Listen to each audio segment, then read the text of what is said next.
Hello everyone and welcome to our second live broadcast here at the Bowling Green Amateur Championships.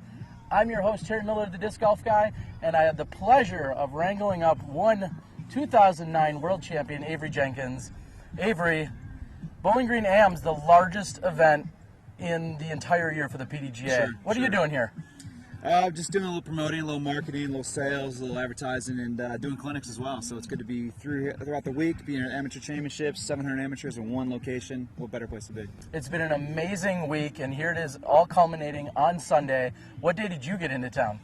Got here Wednesday morning or Tuesday night. We've been here for a while. We've been here for a while, but doing clinics throughout the week, helping with the distance contest with Innova and Discmania, and then helping my good friend James Thomas through the week, caddying for him and hanging out. It's been a great time. All right. Well, we have just watched the leader card tee off. We're going to bring you some awesome information and updates as we go. They've just teed off. We're going to go catch up with them in a minute. We'll bring you the best commentary we can. Again, awesome. Avery Jenkins, Terry Miller, Disc Golf Guy. Let's do this. Look for some action. Here we are with the hole descriptions for the 2014 Bowling Green Amateur Championships. I'm Avery Jenkins. I'm going to walk through the course and give you some pointers on what to do on these holes in the final 9. Here we are on hole 1. It's 330 feet. It's a slight wraparound to the right side. Got some OB to the right as well. Best play would probably try to play out to the left, miss some trees coming into the basket, and give yourself a putt. That's all I'm trying to do out here. Being Jonathan. 14 strokes back. Not so much a factor. He might want to be battling for third or just holding on where he's at, but the real battle here is for first. It is. And here we have Casey Connors from the Milwaukee area. I've known Casey actually for a number of years, and he's been battling hard and just a bit high on his birdie putt. Off the top, tough in the wind.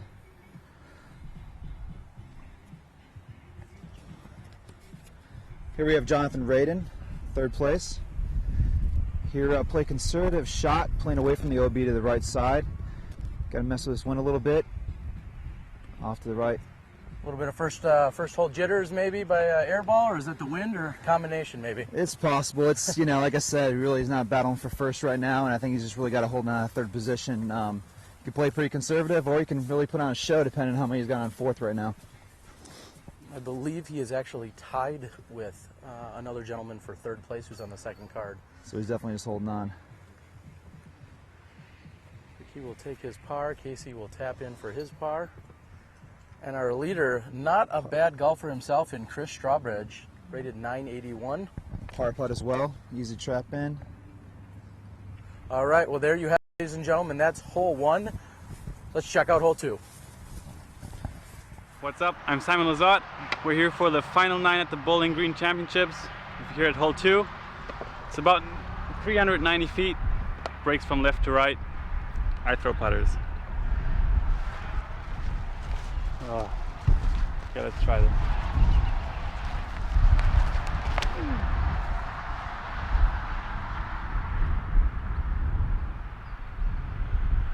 That might be good.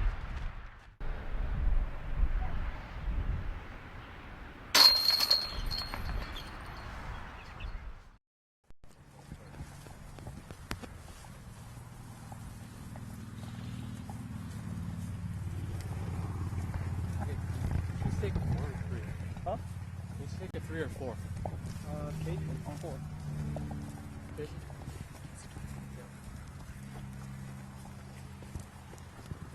was gonna say something. I don't know. Interrupt you guys.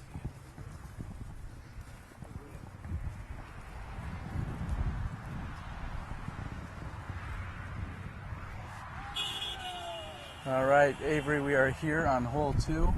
We are checking out the action. I think one of the issues we're going to be faced with here today is that with 9 or 10 or 11 other groups teeing off before them, and there are some of the lower divisions, I think we're going to be probably held up quite a bit out here on this final 9. Yeah, there's 9 divisions in this final 9, and even with the advanced players, there's 3 cards out here. Top 9 players qualify for the finals. Here we're following the league card, top 3. Wind is ripping right now. The wind is ripping. It's really going to dictate what kind of shots they're going to throw, if they're going to try to keep it down the fairway or go over the top and try to battle some of this wind. Yeah, with where we're standing here on hole 2, it is actually directly on our back, so that might help them in terms of their distance, but control is going to be a challenge.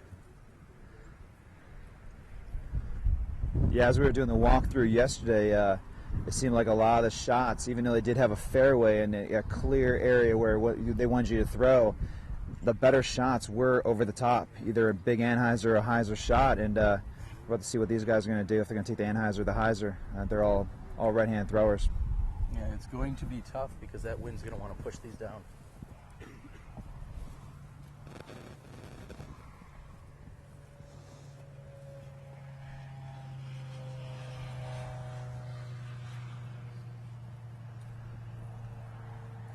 Chris with a forehand approach.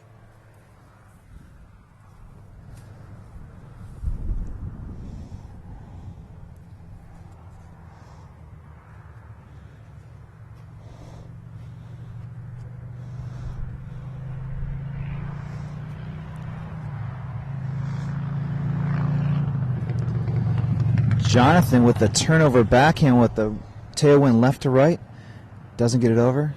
Tails off the left side.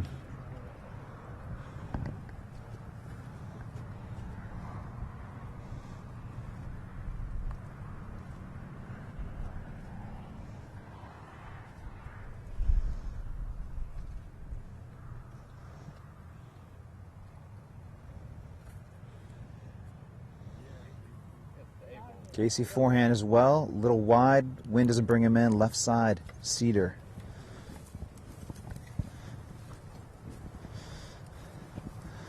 So after that last hole, Casey drops back a stroke. Yeah, he only has 9 holes here to try and play catch up, and well, he's given one away on the first hole, so 8 holes to go, 4 strokes behind for what would be his biggest win of his career.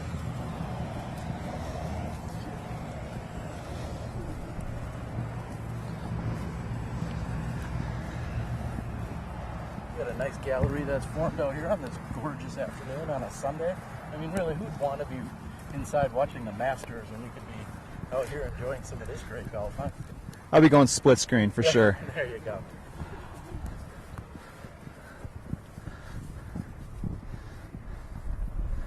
Nice and easy down the middle.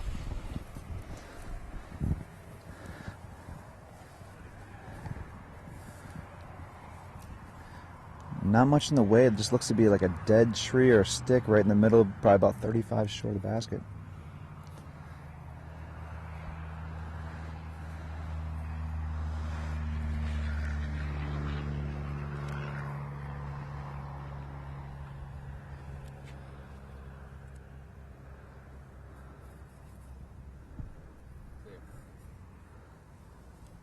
A little speedy past, looks a little long right, maybe a headwind putt coming back, about 25. He is lucky he got absolutely no skip on that shot because Yeah. it was coming in a little bit hot, but maybe he was accounting for that. This grass is long. Looks like they may have just freshly mowed it for the event, in fact. I don't know if this course gets a lot of play otherwise.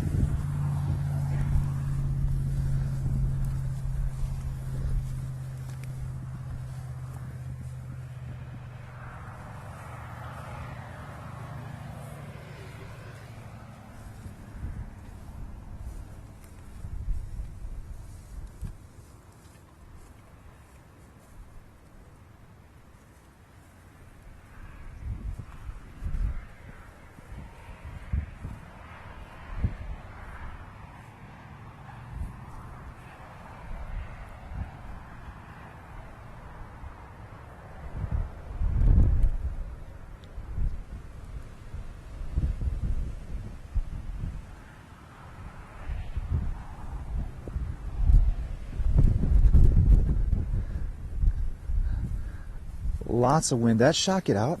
I did not see that come out back onto the fairway. Looks like he got caught up by one of those cedars on the left-hand side. These are the cedars here in Bowling Green. These are called Velcro trees. Many times any shots that come into these usually stick up. Hopefully you're not 2 meters up. It's the thing we're looking at right now.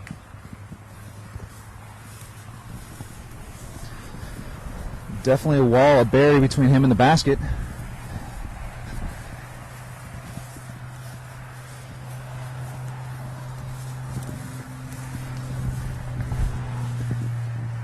Yeah, this is not a good position to be in. Casey's going to be looking to go out and to his left, and yet he has a tailwind pushing it down. This is going to be a very challenging shot for him. Now where Chris is being long of the basket, he's just trying to put a shot out here just to get a putt. Preferably tailwind side, not to make it too much more work for him, but you're just trying to get out of these bushes now to get yourself a look at a 4.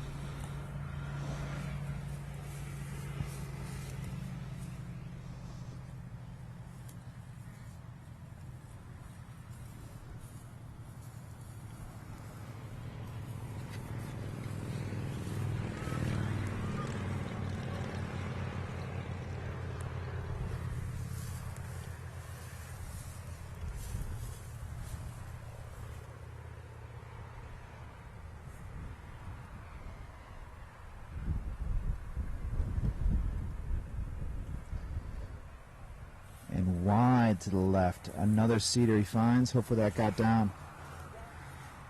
Yeah, as you can see, he was just trying to get out into the basket, out into the fairway even, and the wind had pushed it. Looks like he had thrown it a little too strong to begin with, but wind pushed it hard left and went right to one of those cedars.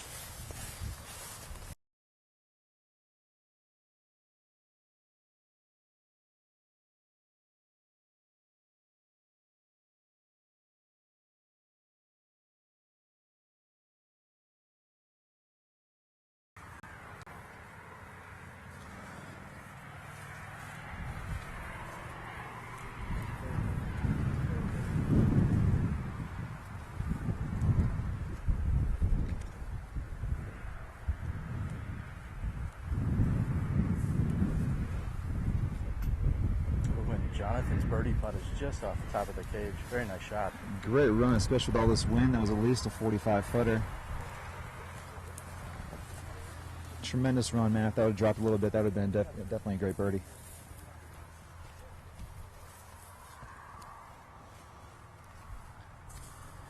Casey for his 4th shot.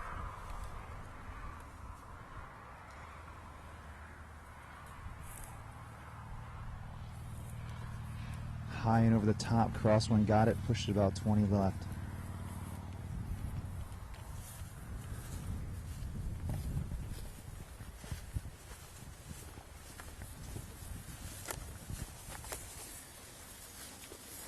Chris seems to be a little bit longer than I thought. Looks about 30, 32 feet. Headwood pun coming back. Not the easiest putt you'll ever see.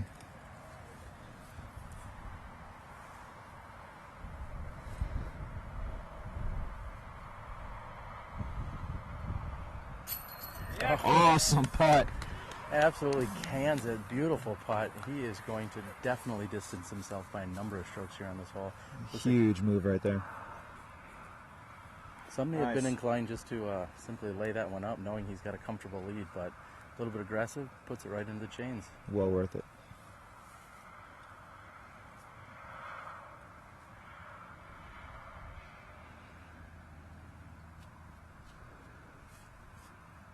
Casey is wide to the right. He's got about 15 to 18 feet on the comebacker.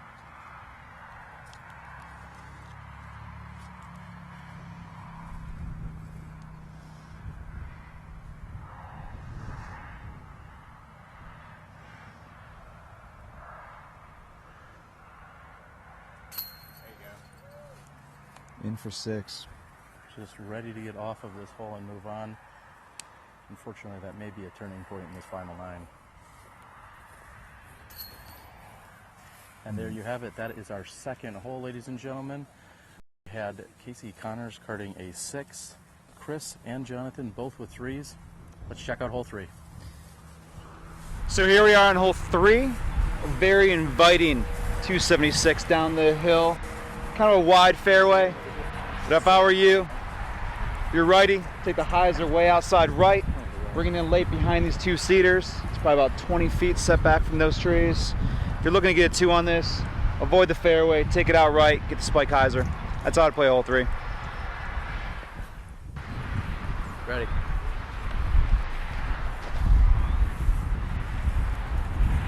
This is one we scouted yesterday. Yeah, it's on.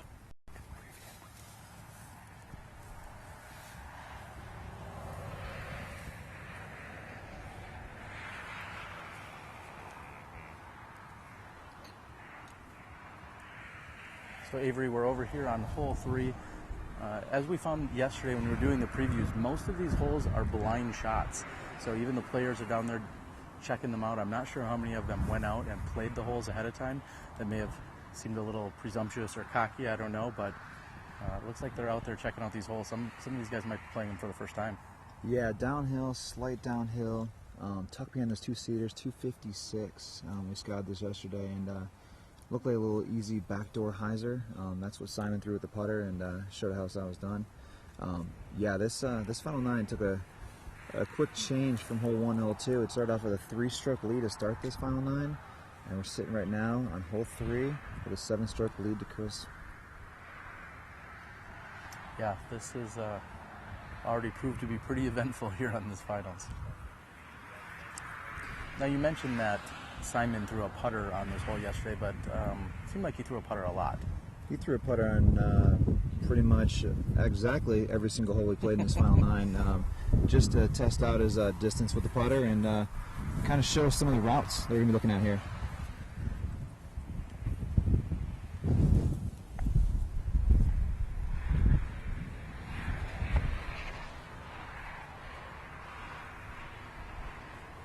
Tough teeing areas out here, like Terry said, freshly mowed. Not the flattest surfaces out here. A little bumpy on the tee pad, a little long grass, and not the widest tee pad you've ever seen, but we're dealing with some very different conditions with the wind and the tee pad itself.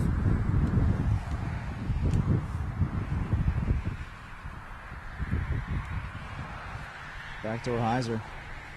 Coming back left. That should give him a look. Yep, he may be just a bit short, but it did look like a good shot. Right angle.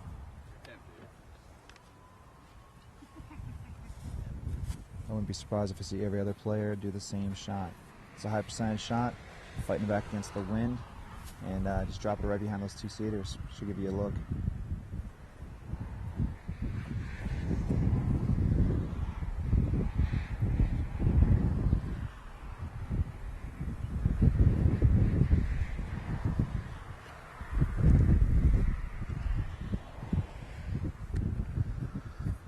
Little wide, little low. Crosswind left to right knocks it down, bails it off wide to the right. Yeah, he is not getting any skip action from over on that side with that long grass. Casey Connors on the tee.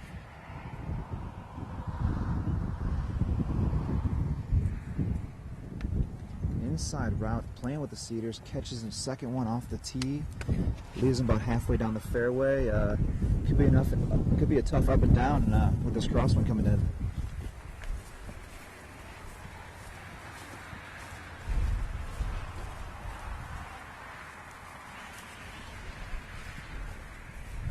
Hi, I'm Miles with Paragon Disc Golf, and we're here at the Bowling Green Amateur Championships. We're proud to support this event as well as live coverage from SmashboxxTV. Check it out.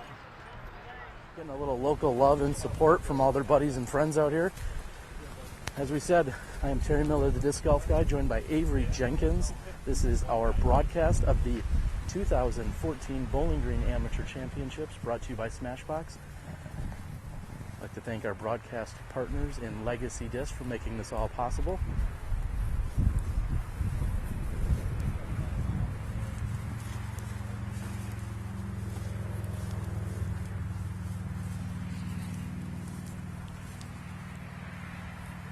And it looks like Casey's a good 80 feet short of the pin here.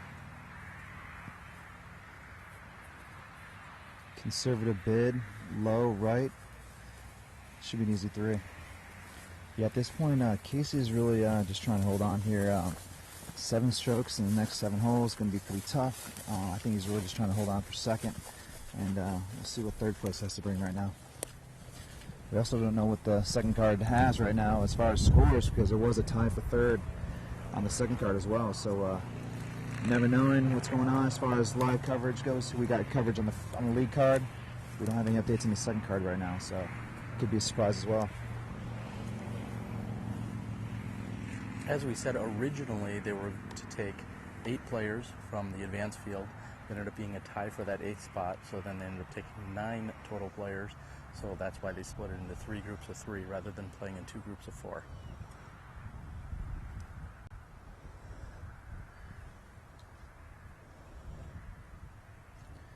Jonathan looking at an approach about 55, 60 feet. got a couple trees and shrubs in his way, but should fire it through there. There seems to be some confusion as to if, okay, Jonathan does know he's out. He's going to be throwing. Jonathan starting with 3-3 here on the first two holes. He's looking to get up and down just to take his par 3 here as well. Little air bounce floater. I think he has to miss a few branches and twigs coming in. The cedars are blocking the headwind pretty well, and fights his way through. And he's within 15 of the pin, and our leader Chris looks like he had gone a little bit deep. A little strong on that tee shot. May have skipped long behind the tree and the bush.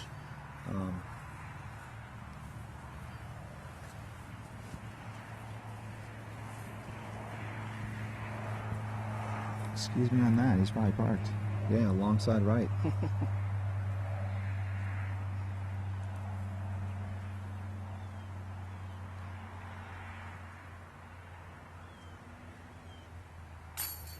Solid putt by Jonathan to card his par 3. Pawing along.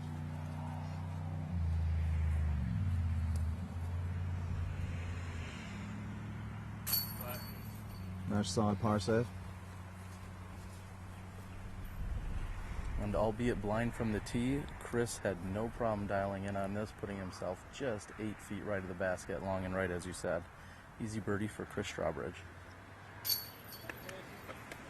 And there you have it. That is the third hole of our coverage. Chris taps in for the birdie 2. Casey and Jonathan with par 3s. Let's check out hole 4. You are on hole 4. It's about 450 uphill shot. Basket is directly behind that big wall back there. Pretty cool hole. Probably a putter shot. See if I can get that going.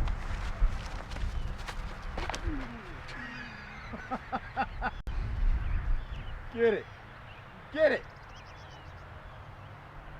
That could be a putt. Maybe putting.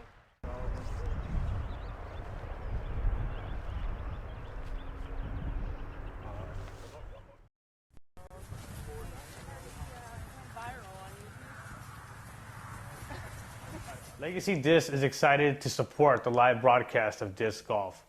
We feel this is the best way to grow the sport. Sit back and enjoy the show.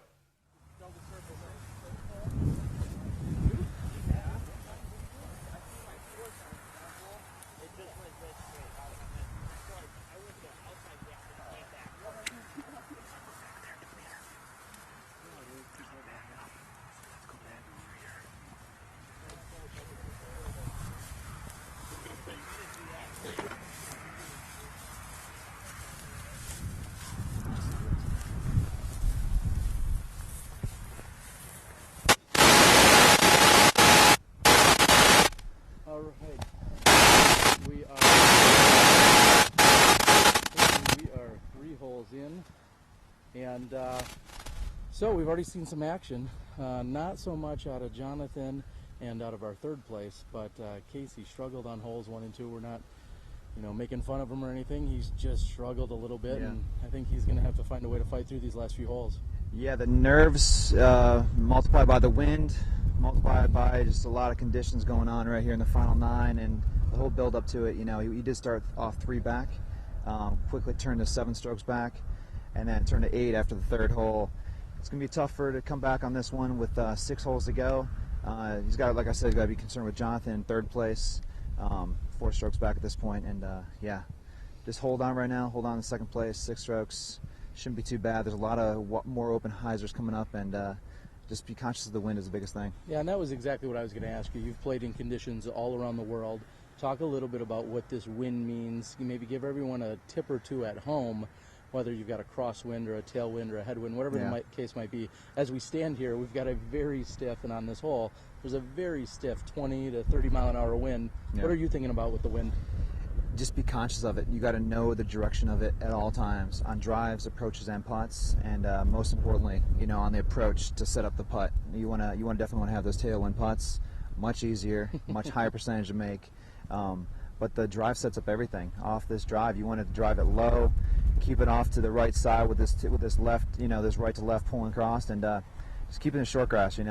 try to keep it easy as possible. Don't work too hard, and your scores will show it. So you certainly don't want to go out there and give any strokes away, and I think that sometimes you get a little careless. Maybe you're not thinking about the win that you talk about. Right. Next thing you know, you're literally just throwing strokes around and not even thinking about it. Now they're going to be coming in on holes 7 and 8. They're probably going to experience the wind most. Hole 8, I believe, is around 650 feet, and they're going to be throwing into what's almost a stiff headwind. Yep. Give everyone at home a headwind tip if you were talking about a headwind. Yeah, throw over stable. Definitely throw over stable. Nothing super fast. A super high-speed driver in a wind, and if it gets up, it's going a long ways, maybe in the wrong direction. So definitely throw over stable, something you can trust, and keep it low.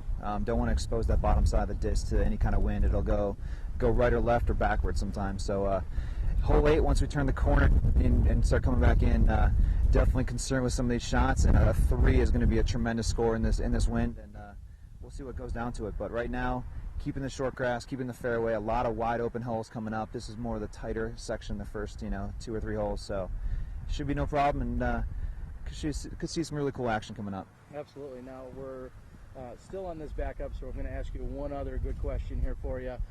You're touring around doing some pretty amazing stuff this year. You've been joined by Simon Lizotte, as well as Spin TV and some other great partners here in our industry. Talk a little bit to everyone at home about what you're doing and what that really means.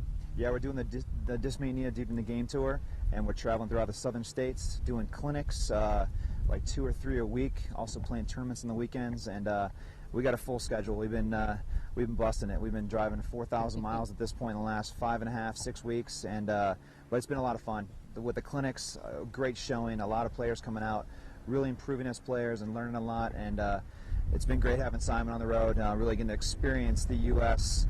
and take in the culture of the South, and it's been a lot of fun, some good food, some good people, a lot of great disc golf courses along the way, and just having a blast, and looking forward to taking it back to the West Coast eventually, get to Santa Cruz, get back to SF, and we got a full-on summer schedule through Japan, through Europe, and the Deep in the Game tour keeps on rolling, so it's going to be exciting disc golf year. I hear there's only been one complaint thus far, and Simon said earlier you wouldn't let him eat McDonald's, and well, McDonald's isn't our sponsor, so is this true? You're not going to let him eat McDonald's? I think it's a good idea, but is that true? Yeah, he's on a very strict workout plan and diet routine, so we're really trying to hold to that, and if you let him, you let him slip once, who knows what's going to happen. Yeah. So McDonald's is not good in this country. I'm going to tell you right now. It's not good in any country. Yeah, but if you're trying to be a professional athlete and a professional disc golfer, don't eat Mickey D's. There's better stuff. Go to a bagel shop, get a nice bagel sandwich or something. Trying to show him the right way, trying to show him guidance, and he's learning. He's picking up quick. So no Mickey D's for the rest of the tour, but it's good. Well, that's good. We'll show him the way. All right. Well, with that being said, we're going to head back to the action. Again, Avery, thank you for joining us here. My pleasure. On our broadcast. It's been very exciting. We got to thank everyone that helps us put on this broadcast, including the likes of Miles over at Paragon Disc Golf, also Legacy Disc, of course, who have stepped up in a major way to get our live broadcasting off the ground.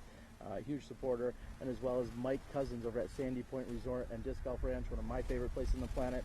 World traveling Avery Jenkins has been there. Yes, sir. It's an amazing place. So thank you to all of those people and sponsors.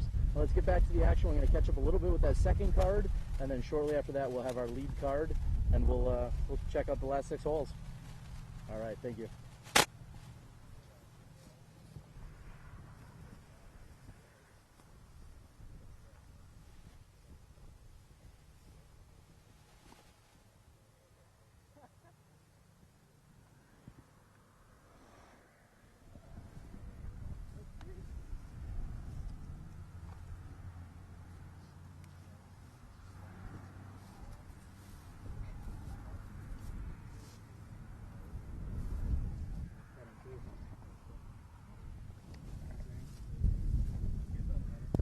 Still a little tender, but I can take weight on it.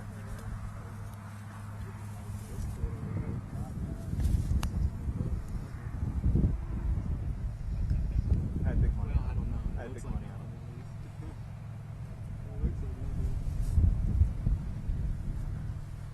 There's a loaded duck coming in. That's what I call it. So Avery, we talked a little bit about it yesterday regarding the short grass versus the long grass out here, and I think we have a few victims right now of the long grass. If you're not in that short grass, not only do you have poor footing, but you may or may not find your disc. You may be taking an extra stroke at this point. Yeah, I see a little search party off to the right side, looking for a maybe an errant shot to the right. But this very much resembles Hudson Mills in Michigan, with the short grass fairways, long grass, rough. Not a huge factor though when you're trying to throw the shot. If you're doing a standstill shot, it shouldn't be too bad. Obviously, a run up could be a little bunchy in this tough to grass, but as long as you don't lose your disc during this finals, I think you should be all right. Yeah, it almost feels like a double whammy sometimes. Not only may you lose your favorite disc, but then you're also giving up a stroke. So you definitely want to be checking things out. And what's great, sometimes when there's a gallery like we have out here, they kind of act as additional helpers and spotters out on the course. That's so always great. Hopefully we shouldn't have any lost discs today. So that's a pretty unique hole, being hole 4. It's 450, and it's right behind this wall. This wall of trees and a bush and maybe like a different kind of structure and stuff. It's not the ideal hole. It's wide open, and you can get around the backside. Simon proved that when he threw the putter almost pin high left. But it's a longer hole, and I think you want the players being all right-handed want to throw it off to the right side, work with the wind, let the wind bring it back to the left, and if they got a long enough iron, the 450 shouldn't be a problem.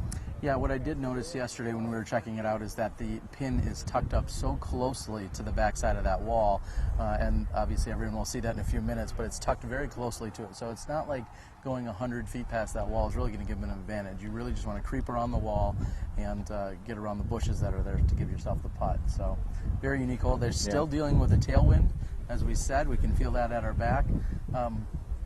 What are your favorite conditions to play in? If we want to talk a little bit about, do you like it dead calm? Do you like it 55 degrees? Do you like it 90 degrees? What's your ideal playing conditions? I like it about 70 to 75, no wind, slight overcast. That's like my preferred disc golf weather. Something comfortable where you're not sweating and you're not out there stressing. Like when it gets really hot, I don't know, you get irritated a little easier when it gets close to the 90s to 100. And wind, obviously, it's another factor. It's like wind is something that just changes the entire game.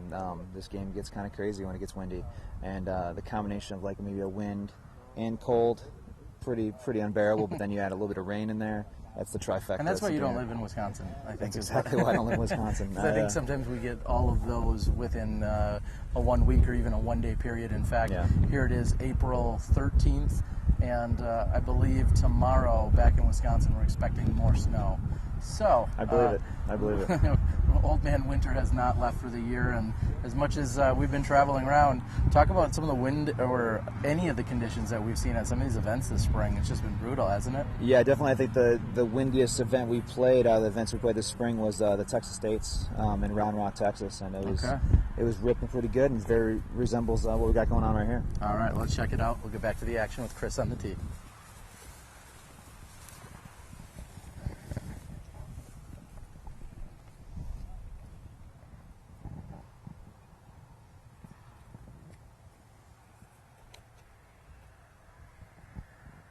Chris Strawbridge with a rip. Off to the right side, come back, short stuff, maybe right side fairway.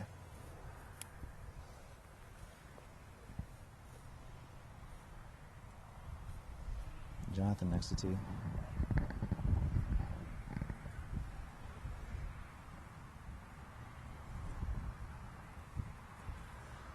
Big rip out to the right, using that crosswind right to left.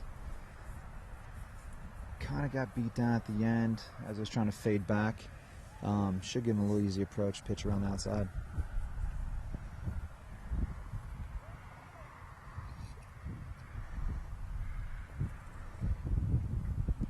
Casey with a straight shot, just keeping the short grass right down the middle.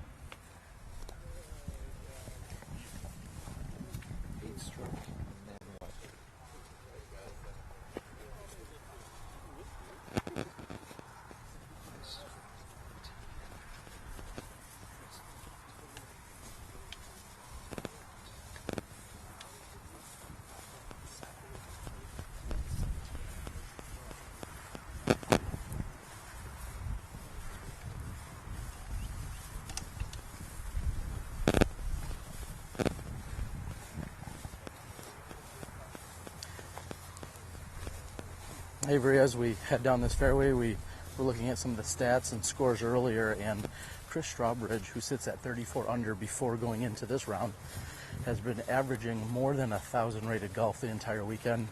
That's got to set yourself up nice for becoming a Bowling Green amateur champion when you're shooting that kind of golf. Yeah, it's almost on the run with a professional player right there. This tournament really sets up as a great stepping stone from being an amateur player moving up to the pro ranks.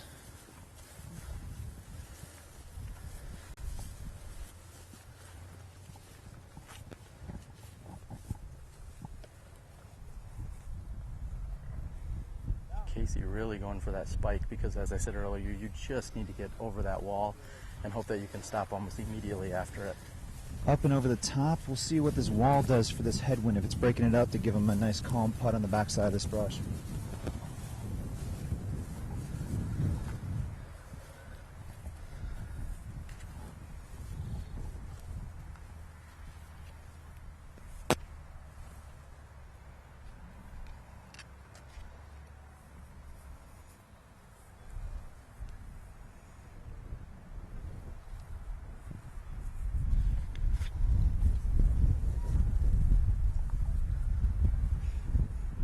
Chris's second shot coming from the edge of the rough.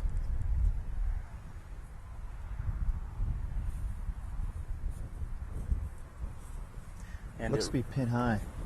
It was. Unfortunately, though, he got absolutely no positive skip, so to speak. It just pretty much hit and went straight out.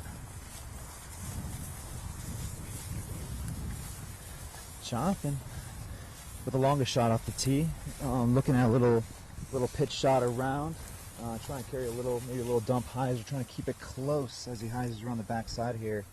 Don't want to mess around with this upshot too much. Just want to keep it close, get an easy 3.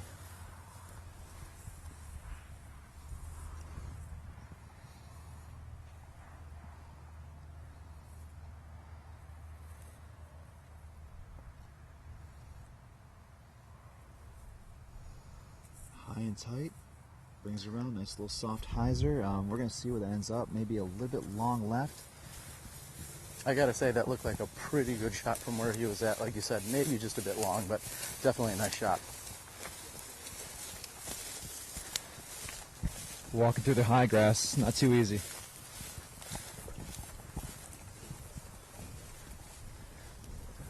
You're right about that, Terry. I think it's bunched up on there. It's at least 10, maybe 12 feet off the backside of this stuff.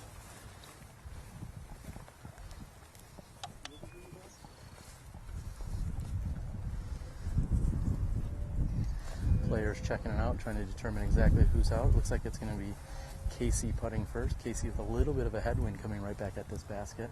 He's left with, I'd say, about 35 feet.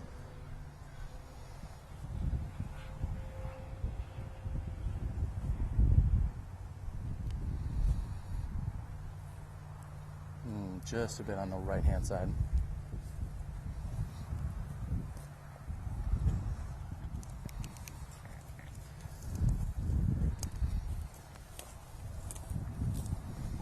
Jonathan looks to be about the same distance. He's not going to have a direct headwind, but wind will absolutely play a role in this putt here.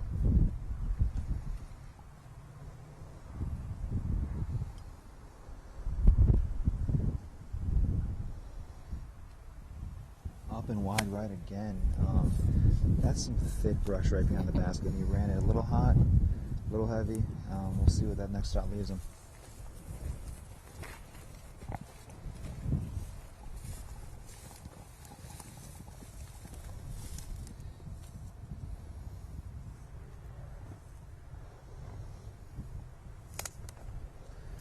And Chris Strawbridge looks like he may have had a slight slip of his footing there, and he's going for his 30-footer.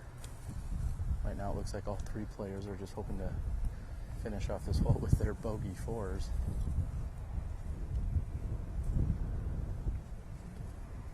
And as you said, that brush is thick and nasty. That is not a good place to be. Looks like he should be able to get out of there, but if he were in there 2 or 3 more feet, he'd be in a world of trouble. Yeah, he's no more than 8 feet right now, and he's really just got to poke this one through, try to just reach and extend for these chains right now. And no problem. From one knee, he makes good. we expect both Casey and Chris to tap in for their par 4 or for their bogey 4s, excuse me. So with that all 4s, scores remain the same. It's an 8-stroke differential between first and second, and then a 7-stroke differential between second and third. And there you have it. That's our 4th hole. Let's check out the action on 5. Here we are on hole 5, 342 uphill. Good righty hole. I expect to see a lot of birdies, if not all birdies, in the final 9 on this kind of hole if they're all righties. Not too much trouble. You got to come in late around backside, around a cedar. Other than that, not too much trouble, wide open. Maybe be conscious of the wind. Good luck on this hole.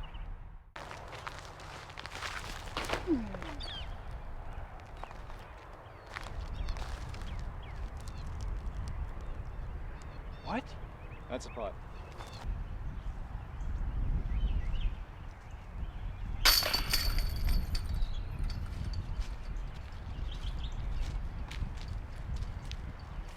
Ah. Birdie, birdie, birdie.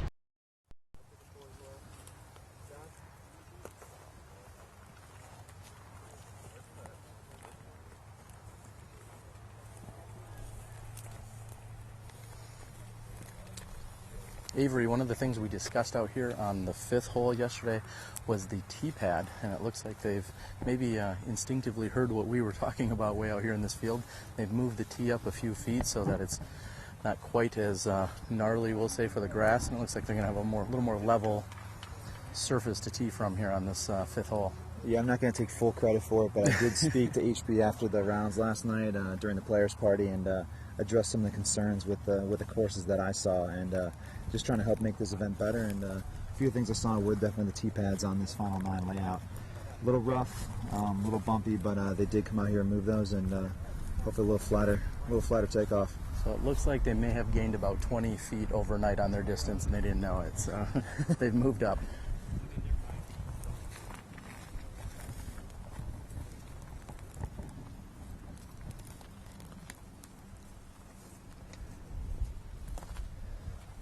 Wide right, heads up, right into the gallery.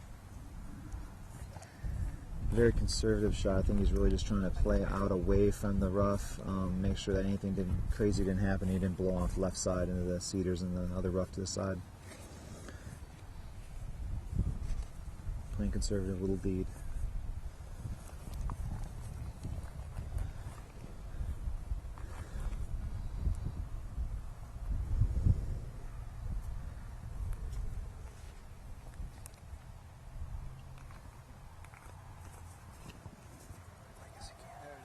And that is Jonathan Radin throwing a very nice looking shot. He may even be deep with that. That's a great looking shot.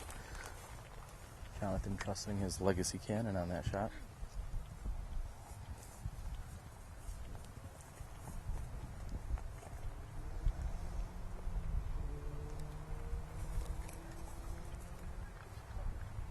Casey, a nice rip, maybe a little low, looking to skip, scoot, try to get left side. Just so the viewers know, when we did these recaps yesterday and we walked around with Simon Lazat, he did play all these shots with a P2 Psycho, and he actually threw this hole about 70 long, and just so you know, he made that putt. It wasn't a second take, third take kind of opportunity.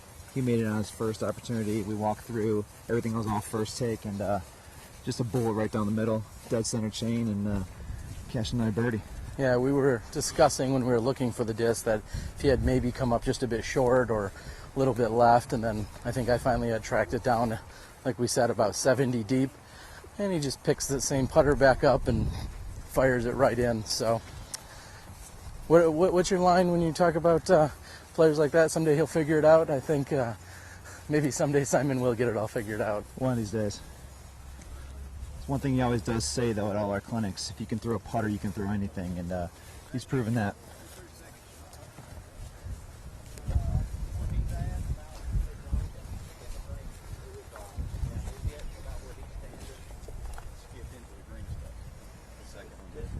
So second shot a little long.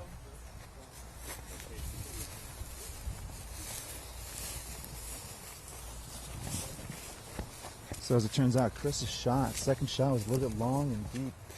we'll have to check it out and reevaluate where it puts them. For Strawbridge, about 70 wide right. Probably looking to lay this up.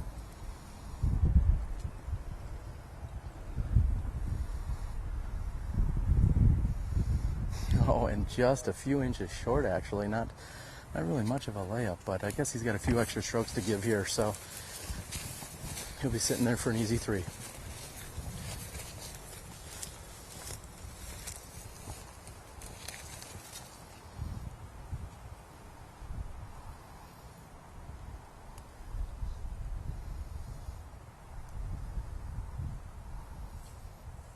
Casey from about 40 feet, dead headwind, low floater left side. Now looking for Jonathan's, I guess he smoked his a little bit. Didn't quite get to the rough, backside, looking about 60, 65 feet from the basket.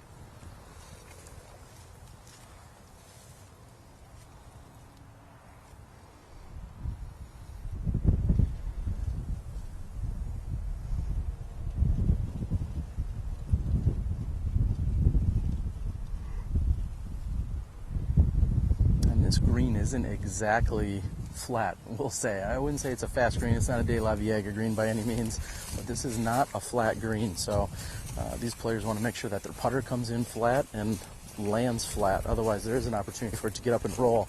You really don't want to add 10 or 15 extra feet to any putts here in this wind today.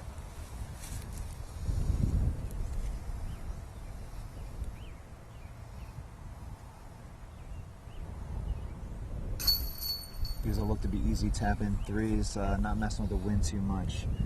Those are all crosswind to headwind putts, and you really want to be fooling around with those. Anything that gets away on an angle, like you said, might roll away or just blow over the basket. So as Jonathan here taps in from 3 feet, we did not see any scoring changes. All 3 of our players take pars here today. That is, in fact, hole 5. Let's check out hole 6. Here on hole 6, it's 372, slightly downhill. The basket is just on the right of this big cedar tree. For maybe the big arms, right-handed players can go all the way hyzer around the big trees. Anything else, I would recommend straight shots. Lefties maybe all around for the lefty hyzer. And yeah, I hope there's good spotters out there for this tall grass out there. Don't lose your disc. I'd say, in this wind, I'd say 3 blue putter. 3 blue putter. putter? Yeah. Straight or? Yeah, in this one straight.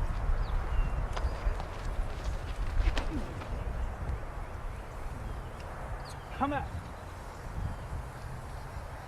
Oh, that's a good take. Puttable.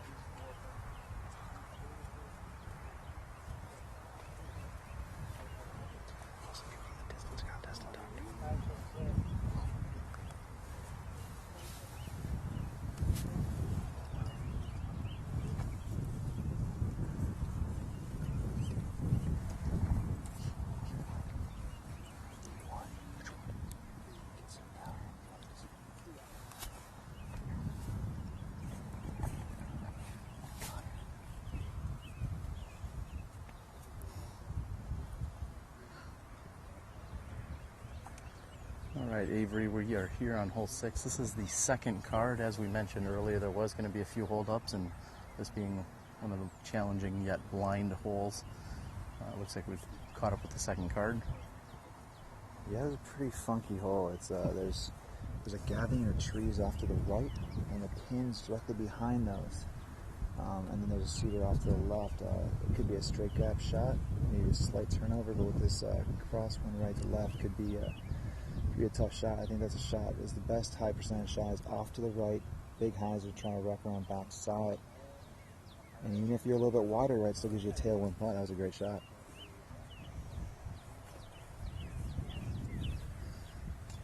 I believe this is one of Illinois' fine up-and-coming pros in Ron Bieberitz.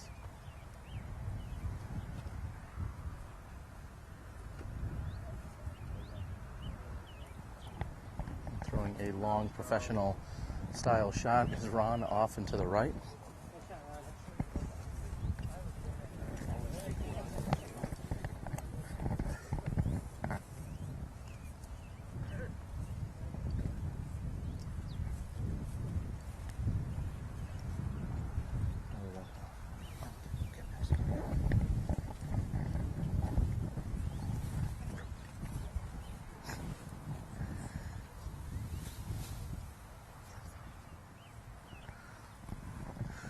All right, Avery, as we said, we are here at this backup, and let's talk about backups. We're at an amateur event, and amateurs, along with professionals, have to learn how to throw and play under the pressure, sometimes a gallery, sometimes camera, live action, everyone that's out there watching SmashboxxTV.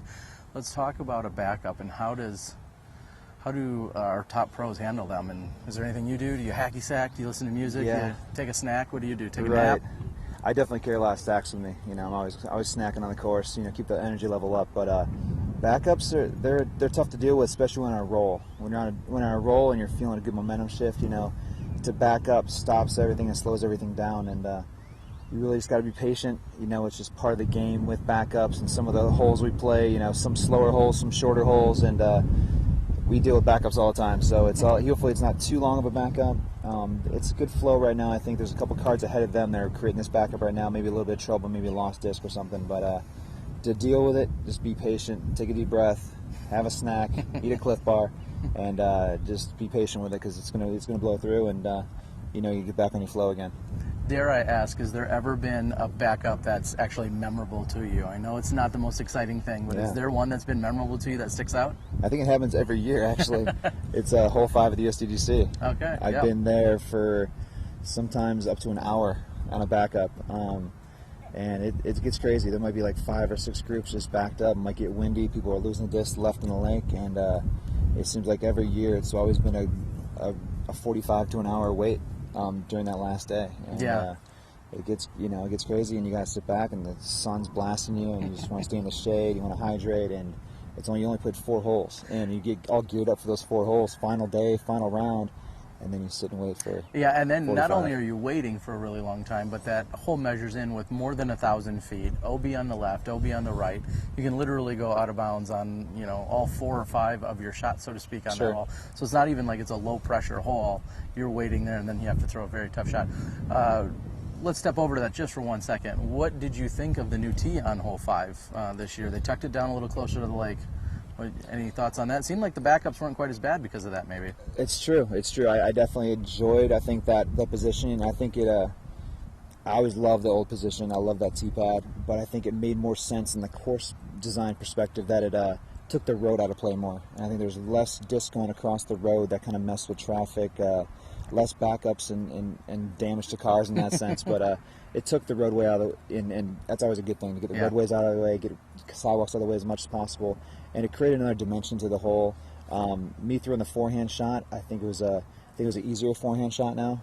You could throw it out a little wider and bring it back to the fairway. Anybody in a backhand, I think it was a straighter shot at this point. They didn't have to bend the turnover too much. It was a good change, but like I said, on the course design perspective, I think it was a great change to keep the road out of the play.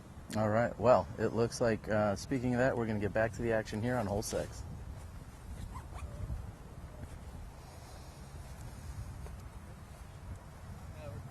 Chris is getting the thumbs up. Looks like we're going to be ready to tee here.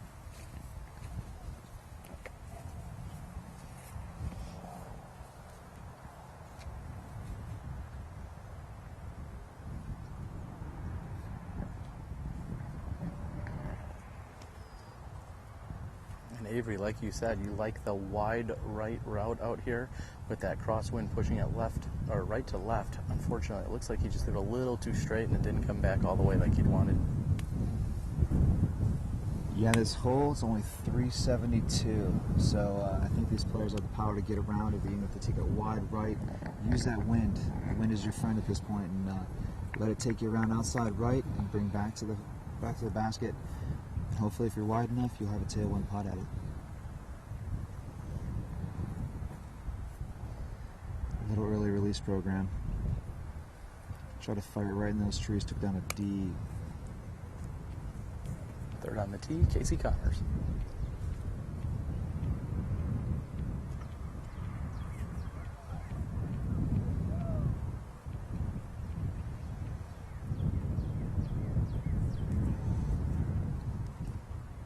Following Chris's line, wide right. Oh, he seemed to bank, turned it over right in the bush, wide right. I think he used something a little less stable than he wanted to. The wind definitely got a hold of that one and knocked it down in the bush.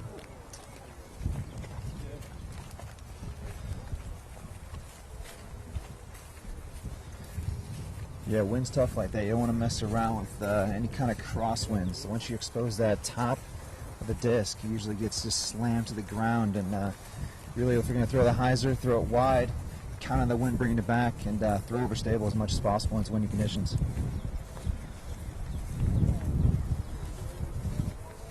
As we move down the fairway on hole 6, we'd like to again thank you for joining our live broadcast of the 2014 Bowling Green Amateur Championships, the single largest PDGA event in this 2014 season thus far, and well, what probably will be throughout the end of the year anyway. It is always an enormous event.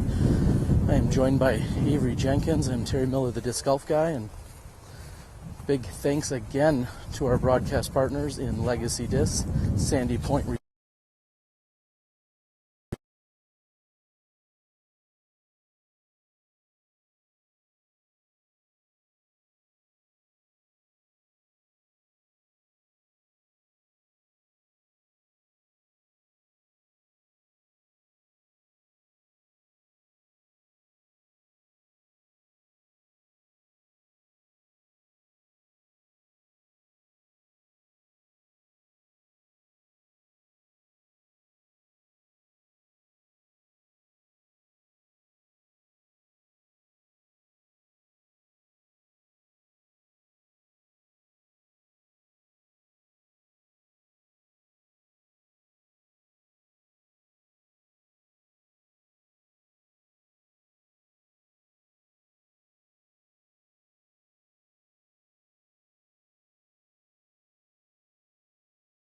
Hi, I'm Miles with Paragon Disc Golf, and we're here at the Bowling Green Amateur Championships. We're proud to support this event as well as live coverage from SmashboxxTV. Check it out.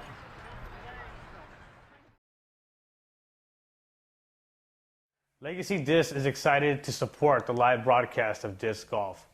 We feel this is the best way to grow the sport. Sit back and enjoy the show.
So here we are on hole 7. It's 265 feet.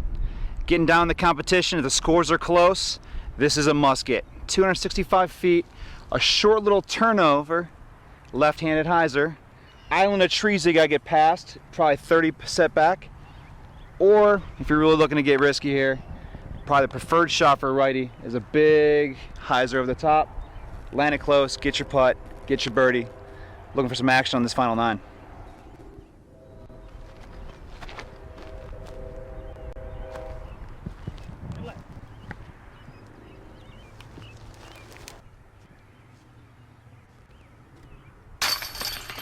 But still a birdie. That's pretty good.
Slight backup. Thank you everyone for joining us.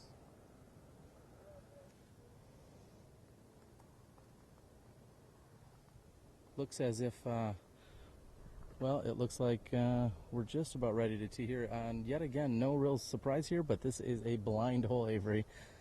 What do you think the plan is? Yeah, the scouting report on this from yesterday when we were walking the hole. Hole 7, 265 feet. Looks to be either a forehand shot or over the top, you know, backdoor hyzer. It looks to be doing through a sidearm. Chris chooses a sidearm, using that crosswind from left to right, trying to draw him back in, trying to get a look at a putt. Like I was saying before when we were scouting this yesterday, we actually had Simon throw the backdoor hyzer, being 265, not a very far shot. Just trying to put it over the top and drop it on it.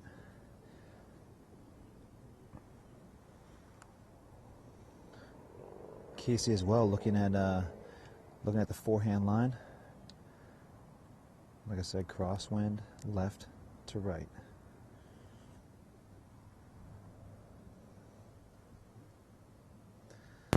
Little inside, maybe a little sawed off, but should be close. Should give him a look.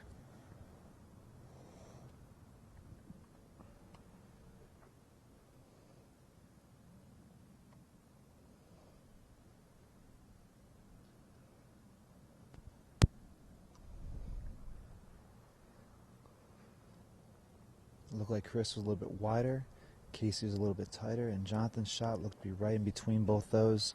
265 feet, they should all have a look. Seeing how this hole was a little bit blind, we'll go ahead and we'll show you the whole preview now. So here we are on hole 7. It's 265 feet.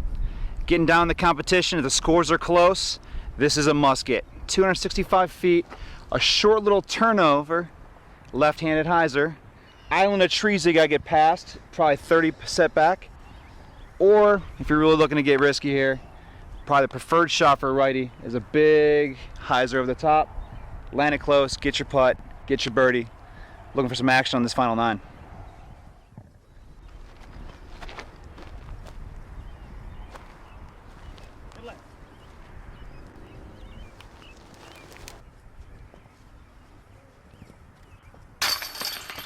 But still a birdie.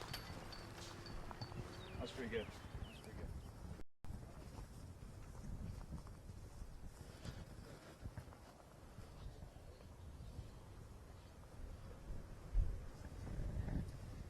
What are we looking at here? It does not seem like it's in a very good position here. And the next question obviously is then, are they playing the 2-meter rule here? I was asking you the same thing. I don't think it's in effect this week, even including the final 9. Oh, looks like we have been updated and it was in effect, so this will be a penalty stroke. Anything over 6 feet 6 inches will be a penalty stroke.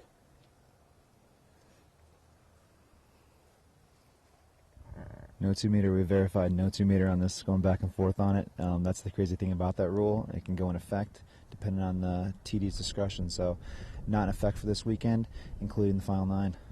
I'm going to beg to differ. I think it is in effect. It would be, right? Check it out. So as like I was saying, we're scouting this hole, and we did see this island of bushes and trees just short left of the pin. On the forehand shot, you want to take it a little wider to cover around the back edge of this. That's why I believe Simon opted to throw the spike hyzer backside around, just to avoid that bush and avoid that tree, because you get behind it, not a very easy out. Yeah, he is absolutely buried in there. And sometimes you'd like to just lay up and be able to take it like a man and add that stroke. And I'm not even sure if that's going to be easy here with this shot. He's going to have a little bit of a wind at his back when he does get out. We see that he's protected by the trees, but when that disc gets exposed by the wind, it may do things that he wasn't planning on.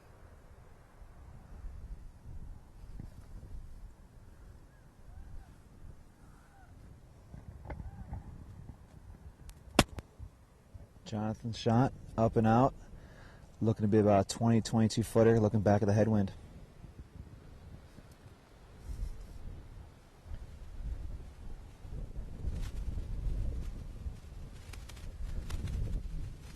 Chris Strawbridge next up to throw.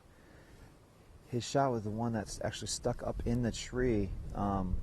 With the 2-beater not being in effect, he's throwing his second shot, looking for maybe a little poke and hope, up and out, and just trying to keep it close and knock down a 3. Yeah, he's got to be thinking that he'd be content with maybe a 3 or even a 4 here. He's got more than enough strokes to give with these last couple of holes remaining. However, nobody likes to take a bogey. I think we all know that. It doesn't matter how good you're doing. Nobody likes a bogey. And he's gotten out to within 18 feet of the pin. Nice shot. Here we go with Casey Connors, backside of the green, looking at about 34 feet, looking back in a direct headwind. There's a massive headwind coming at him. He's put it on flat, looking to drill this putt.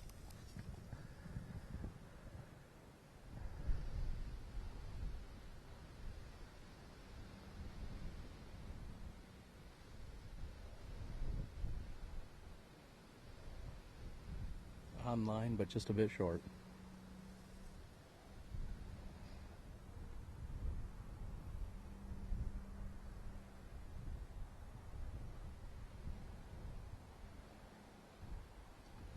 Jonathan short as well. This headwind's really taking effect on these putts. You want to keep it flat and drive it into these chains. Any kind of angle or any kind of hesitation on that's really going to affect the putt. Here we go, Chris Strawbridge for par save. Dead center, putt with authority, good velocity on that putt, no doubt about it. Casey and Jonathan will tap in fours. Or Casey with the 3, Jonathan with the 4. As you said, yes, Casey with a 3, Jonathan will have his 4. That is hole 7. We just have 2 to go here at the Bowling Green Amateur Championships. Let's check out hole 8. So here we are on hole 8, coming down the stretch. The longest hole of the course, 654 feet, slightly downhill to an elevated basket. But it's a headwind, so it plays about 700, I would say. Okay, I'm going to do a 360 because I can.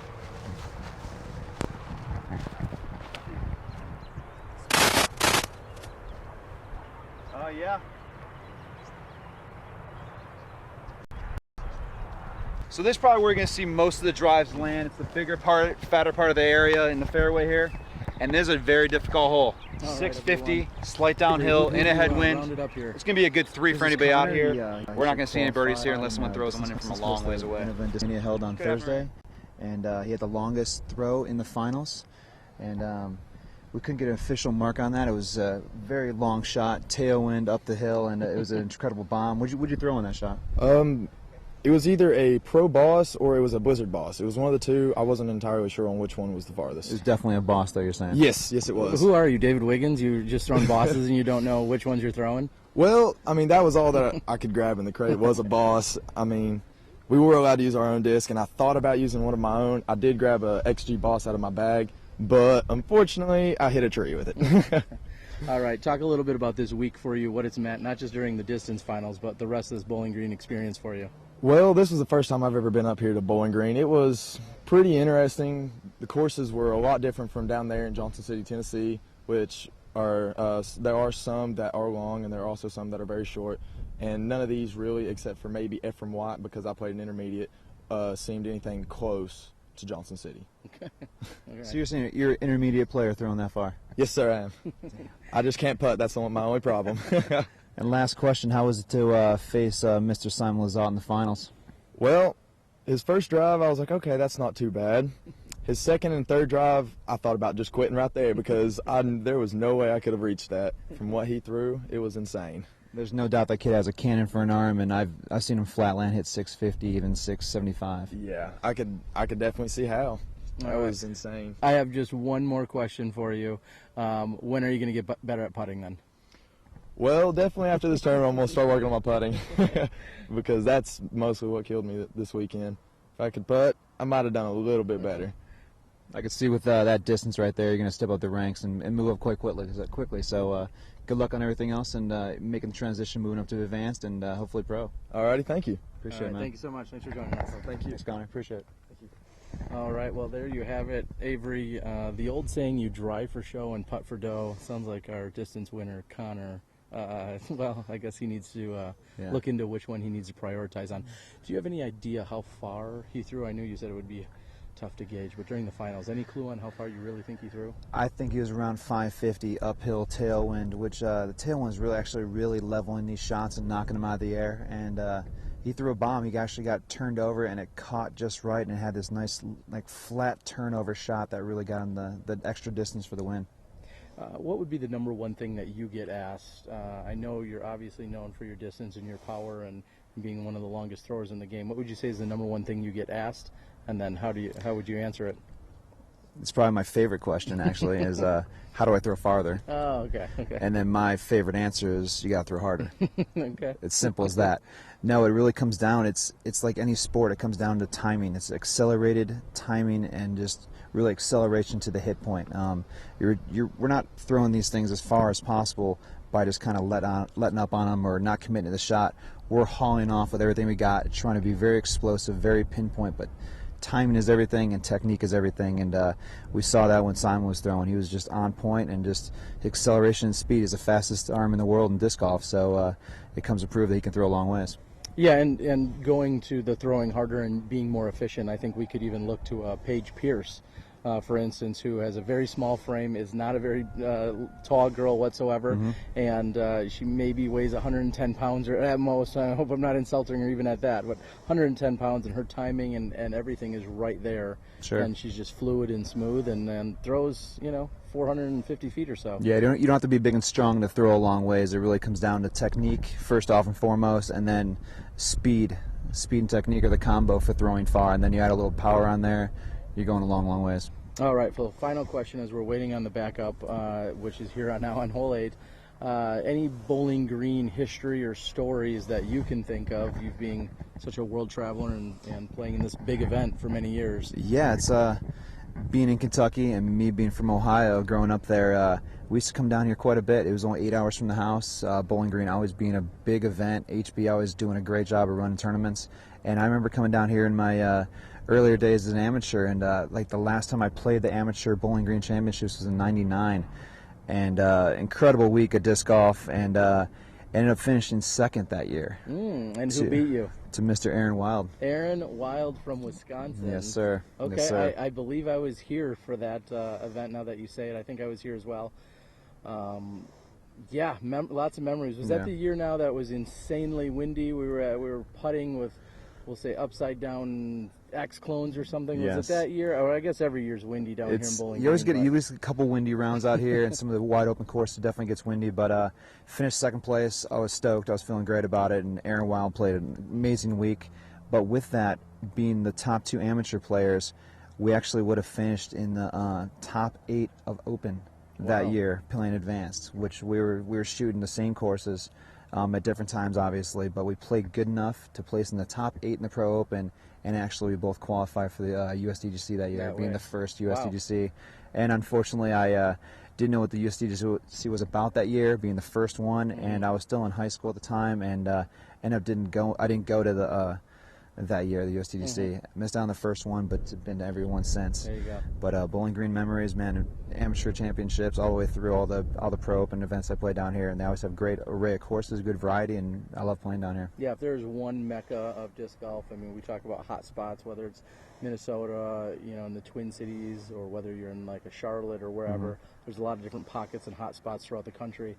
You'd have to put Bowling Green right on that map. I mean, if you're centrally located in Bowling Green, you could probably get to 10, 12, 15 courses within a half an hour. So it's definitely a place you want to check out. Yeah, it's a hot spot, and don't forget Kansas City being my favorite course in the world.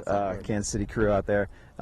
Those are definitely places you want to check out. If you're a disc golfer, an avid disc golfer, and you want to knock a bunch of courses off the list, definitely hit these ones we mentioned, and Bowling Green is definitely one of those as well.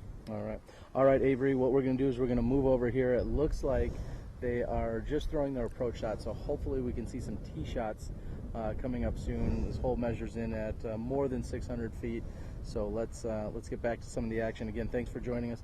Thanks everyone out there for tuning in, live chatting, letting us know what's going on, whether it's on YouTube or Facebook or whatever the case might be. Thanks for checking it out. This is Smashbox TV. I'm your host, Terry Miller, Disc Golf Guy. This is Avery Jenkins. Let's get back to the action.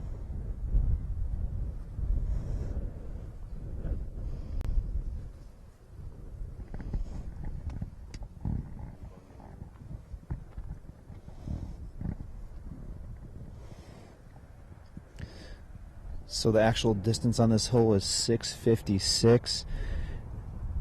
Blasting a shot into a stiff, massive headwind right now. Slight downhill at the end. Let her rip. Something nice and stable off to the right side. Still cruising, still going, fighting the headwind, trying to fight back to that short grass. Solid shot by our leader, Chris Strawbridge. Second up is Casey Connors.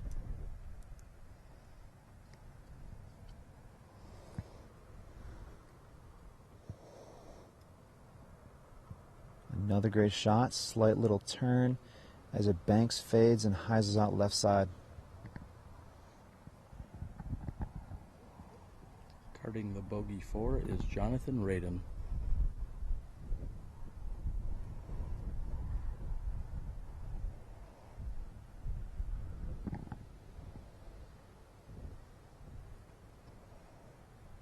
Big rip.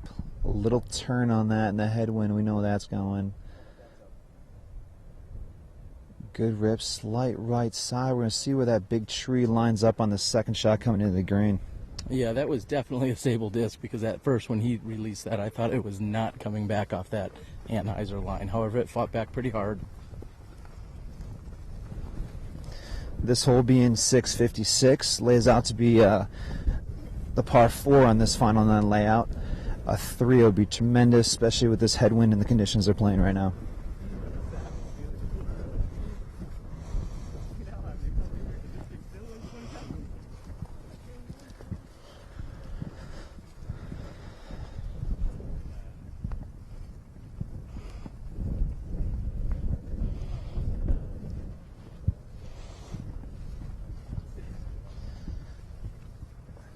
Got the second group on the green right now with their putts.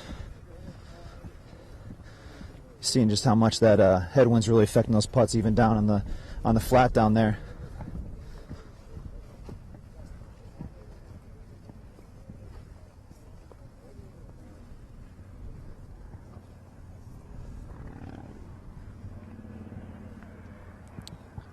I believe Casey Connors is going to be the first to throw. As we saw, it looked like he almost went with a slight Anheuser off the tee. He may have stabled up, so to speak, from what he learned back on hole 6. And we have looks like Casey's already found a disc. That was not his, so they're still searching. That was an actual pro boss from the distance contest earlier.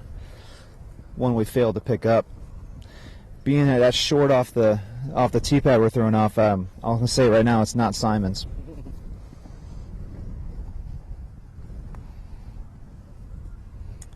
Yeah, we have, and now Mad Horseman, the caddy, one of the Pandemonium gentlemen who's on the caddy bag here for Casey Connors, has found a second disc. I mean, really, if you guys are looking for discs, just coming out to Bowling Green and search around in the fields, maybe you can pick up a whole new bag at this rate. And now we have a whole collection of people that are going to head out into the field here, look around. I'm guessing that he's a little deep of where he really threw, and sure enough, looks like he was back behind where he was walking.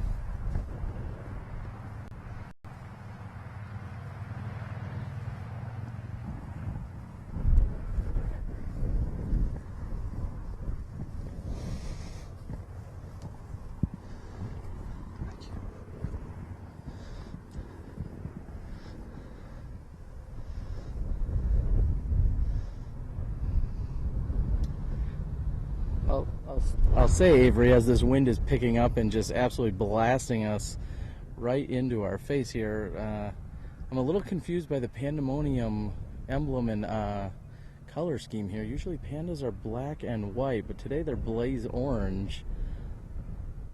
Should be easy to spot as Casey throws a very nice looking drive. It's going to be a little bit short, but looks like to be a good shot.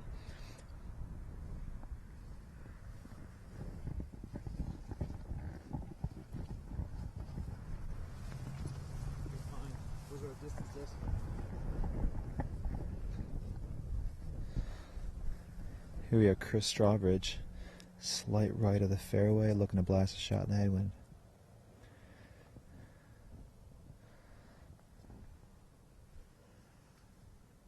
And a rip off to the right side, headwind kind of knocking it through, fading back left.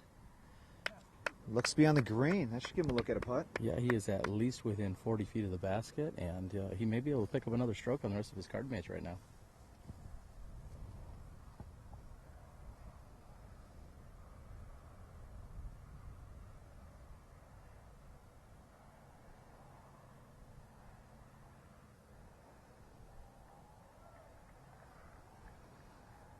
Jonathan goes with a turnover shot, also a very nice looking line. He's coming right in at that basket. He's going to be a little bit short and left, but he's also up there for a putt. He's within 40 feet.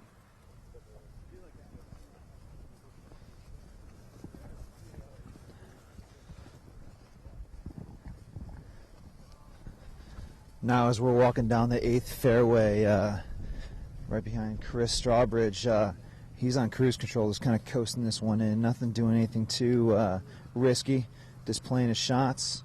And he should just be able to walk this one in with about a hole and a half to go with a putt, and then he's got a hole 9 to finish it off.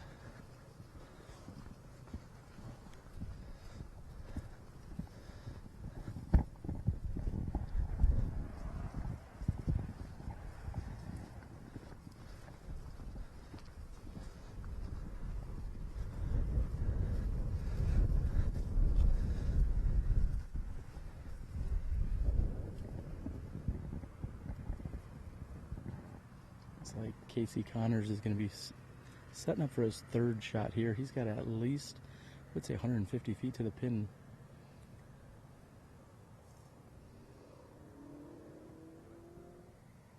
Soft, gentle hyzer approach, lays him up nice and close. Should be an easy 4.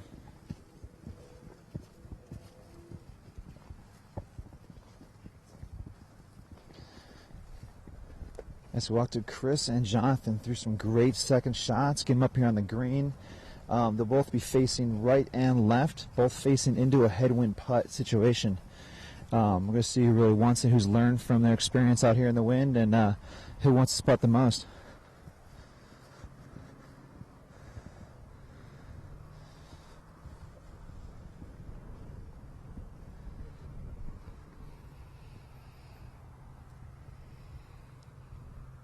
All right, looks like we're going to have Jonathan putting first. Like I said, he is just about at that 40-foot circle.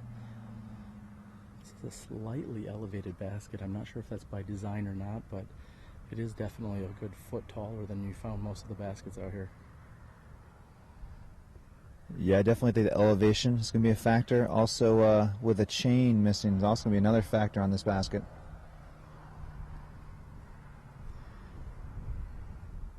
Yeah, thankfully for these players, they are, well, at least Chris here is on the good side of the lacking chain. And Chris really could just be laying this up under the basket. He's got no reason to run at this, but he's going for the birdie, so. Aggressive player, always. No reason to turn it off now. He played like that all week to get where he's at in first place. No reason to turn it off now.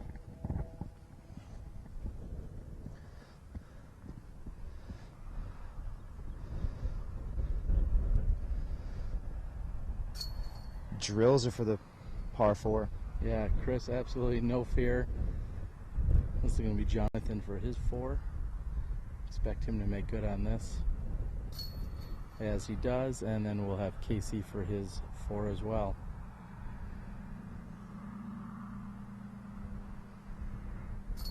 All 4s on the par 4, hole 8.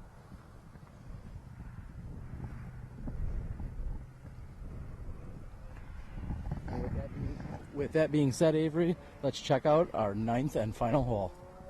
So here we are at the final hole. It comes all down to this hole. So if the battle's close, ready to be prepared for this one. It's 356, slightly uphill. Got a lot of trees up there guiding the basket, and also path and everything left of the path will be OB. It's a good finishing hole right here. I'll throw this. How about a roller? I'll throw a putter roller.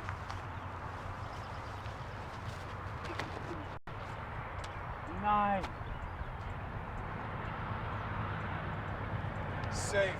Not the easiest shot.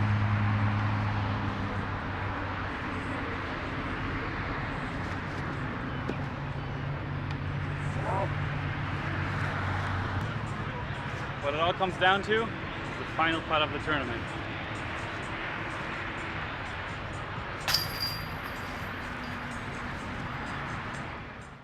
And the road to the left out of bounds as well. 356. 356 on the dot. And leading into our 9th and final hole, we have Chris Strawbridge on the tee. Chris playing very solid. He has in fact kept the box the entire length of this final 9.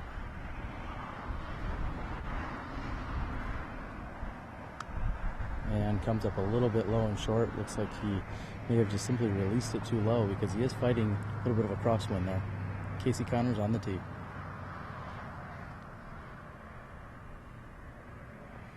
And Casey's going to need that to hook up and get right. And unfortunately, looks like he's going to be OB on the left-hand side.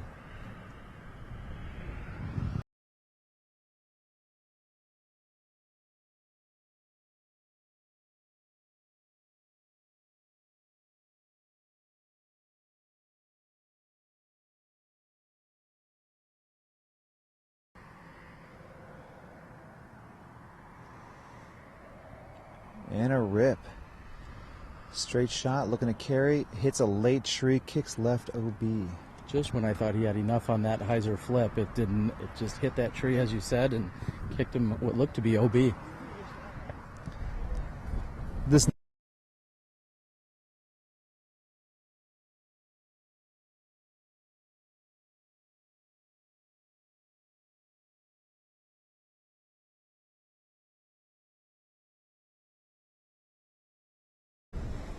dead center fairway, slightly short, looking at a pretty difficult approach looking through these cedars. Yeah, he's actually closer to the OB line than I think we even realized. He's actually within 2 feet of this OB line where there used to be a fence line.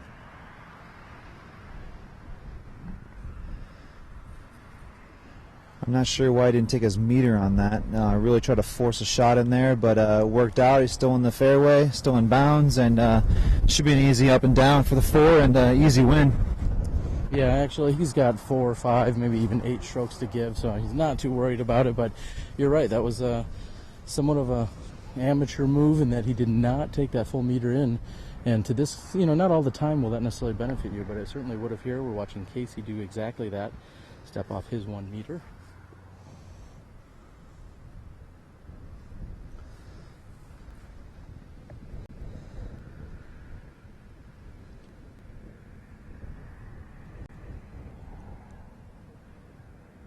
And Casey going wide right, getting caught up on the right-hand side. A little bit more power on that, and I think he might have gotten up there, but just a bit wide right. That was definitely the route looking at the approach, coming back right side, and seemed to be the most open gap of all these approaches. A lot of cedars are actually guarding and blocking this basket.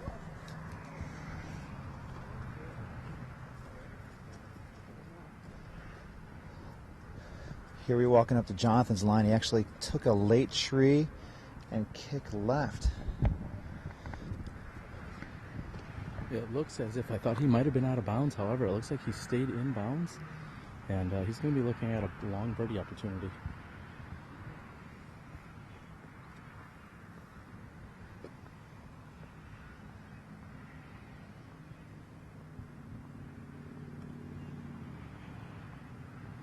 Very nice bid. Looks to be a little bit high on the left. And he's going to be finishing out his Bowling Green Am Championships with a par.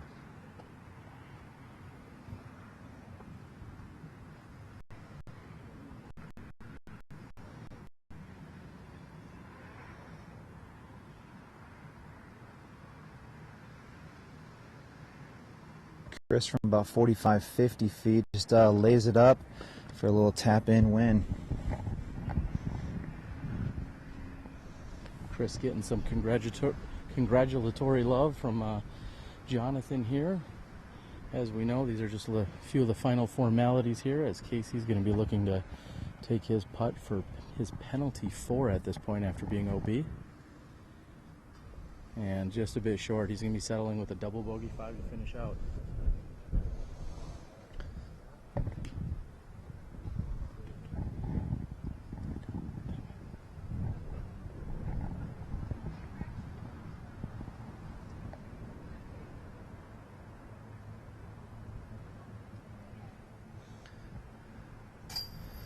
No doubt about it, slams chains, easy par putt. So as they're tapping these last putts in, we got the winner here, Chris Strawbridge. Could be second place for Casey and Jonathan. We're going to see what the second car did for third place. All right, there we have it. This is Chris Strawbridge. We're going to catch up with him. Come on over here, Chris, to the other side, actually, if you don't mind. Sorry. Chris, very, very impressive finish this weekend, taking first place, of course, our champion. 980, 981 golfer you are, Yes, but sir. you managed to be averaging well over 1,000 all weekend. Yep. Tell us about it. I started off at Kariakis, shot 1047 there, and then just kind of kept rolling. So just wanted to make sure I keep them in the fairways and try to bank some putts.